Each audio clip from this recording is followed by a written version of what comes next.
कधी कधी सत्य कल्पनेपेक्षा वेगळं असतं हे आजच्या कथेमधून तुम्हाला लक्षात येईलच.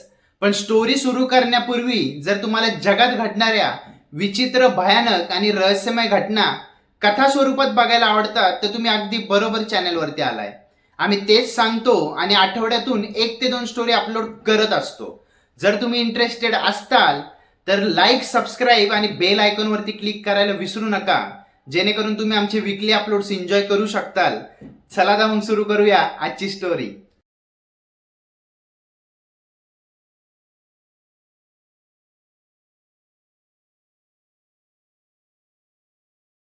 2013 मध्ये 46 वर्षाचा पॉल बॅक्स्टर भरपूर आजारी पडला. थोड्याच दिवसात त्याला भयंकर सर्दी खोकला झाला. हळूहळू तो सर्दी खोकला इतका वाढला की त्याला काहीच बोलता येत नव्हतं, कारण की तो संपूर्ण वेळ फक्त खोकतच असायचा. त्यामुळे तो त्याच्या फॅमिली डॉक्टरांकडे गेला आणि त्याची लक्षणं बघितल्यानंतर डॉक्टरांनी त्याला लगेच न्यूमोनिया सांगितला आणि त्याच्या गोळ्या सुरू केल्या. पण भरपूर महिने गोळ्यांचा कोर्स करून सुद्धा त्याचा खोकला अजिबात कमी होत नव्हता. आता शेवटी त्या डॉक्टरांनी त्याला श्वासाशी संबंधित डॉक्टरांकडे पाठवलं आणि तिथं त्या डॉक्टरांनी त्याचा एक्सरे काढला. आता त्यांना एक्सरे मध्ये फुफ्फुसाच्या खाली उजव्या साईडला एक अपेक्षित नसलेली सावली दिसली. आता डॉक्टर जास्त सावध झाले, कारण की पॉल भरपूर वर्षापासून स्मोकिंग करत होता. त्यामुळे त्यांना वाटलं एखाद्या वेळी हे फुफ्फुसाच्या कॅन्सरचं लक्षण असू शकतं. पण त्यांनी लगेच ऑपरेशनचा विचार न करता ठरवलं की प्रोबच्या शेवटी कॅमेरा लावून ते प्रोब पॉलच्या फुफ्फुसामध्ये सोडून एकदा त्याच्या फुफ्फुसाच्या आजूबाजूला नजर फिरून बघू. आता ही प्रोसिजर चालू असताना पॉल शुद्धीमध्येच होता.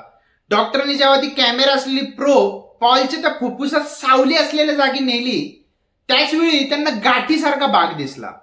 आणि त्यांनी जेव्हा कॅमेरा त्या गाठीवरती झूम केला त्याच वेळी त्यांना एक केशरी वस्तू त्यातून बाहेर आलेली दिसली. तेव्हा डॉक्टरांनी पॉलला सांगितलं, आम्ही त्या प्रोबनी ती गाठ हलवून ती केशरी गोष्ट काय आहे ते बघण्याचा प्रयत्न करणार आहे, आणि जर एखादी बाहेरची वेगळी गोष्ट असली तर ती आम्ही प्रोबच्या पुढे असलेल्या दातांनी बाहेर काढायचा प्रयत्न करू.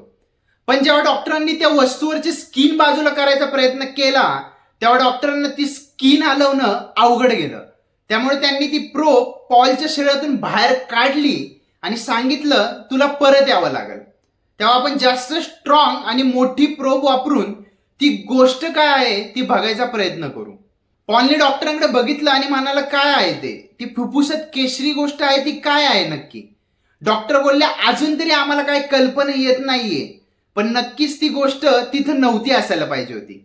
थोडे दिवस गेले. आता पुढची प्रोसेस करण्यासाठी पॉल परत डॉक्टरांकडे गेला आणि यावेळी डॉक्टरांनी लांब आणि मजबूत अशी प्रोब वापरली आणि ती प्रोब त्या जागेपर्यंत व्यवस्थित पोहोचली. त्या प्रोबनी ती केशरी गोष्ट बाहेर काढण्यासाठी थोडाच वेळ लागला. आणि जेव्हा डॉक्टरांनी ती प्रोब त्याच्या शरीरातून बाहेर काढायला सुरुवात केली तेव्हा त्या प्रोबच्या कॅमेऱ्यामध्ये पॉल, डॉक्टर आणि तिथं ऑपरेशन थिएटरमध्ये असलेल्या सगळेजण त्या केशरी त्रिकोणी आकाराच्या छोट्या गोष्टीकडे एकदम लक्ष देऊन बघत होते, कारण की कोणीच अपेक्षा करत नव्हतं की पॉलच्या फुफ्फुसात कुठली गोष्ट इतके दिवस अडकली होती. आणि जशी ती प्रोब पॉलच्या तोंडातून बाहेर आली सगळ्यांना ती केशरी रंगाची गोष्ट दिसायला लागली आणि कुणालाच विश्वास बसत नव्हता जेव्हा सगळे या गोष्टीकडे बघायला लागले, कारण की जी केशरी गोष्ट प्रोबनी पकडली होती तो एक छोटा केशरी ट्रॅफिकचा प्लॅस्टिकचा कोन होता, जो लहान मुलांच्या खेळण्यात वापरला जातो. आणि जसा कोन दिसला तसा पॉलला लहानपणीच्या गोष्टी आठवायला लागल्या. त्याने डॉक्टरांना सांगितलं, तो जेव्हा 7 वर्षाचा होता तेव्हा त्यांनी खेळण्यातला प्लॅस्टिकचा कोन गिळला होता, पण त्यांनी तो कोन गिळला नव्हता, तर त्यांनी श्वासातून तो आत घेतला होता. पण काही कारणामुळं जवळपास 40 वर्ष तो कोण शरीरात राहून सुद्धा त्याची काहीच लक्षणं पॉलला जाणवली नव्हती. पॉलने सांगितलं, जेव्हा माझ्या शरीरातून डॉक्टरांनी तो कोण बाहेर काढला तेव्हा मला, डॉक्टरांना आणि तिथं असलेल्या सगळ्यांना आयुष्यात पहिल्यांदा एखादी जगावेगळी गोष्ट अनुभवायचा चान्स भेटला होता.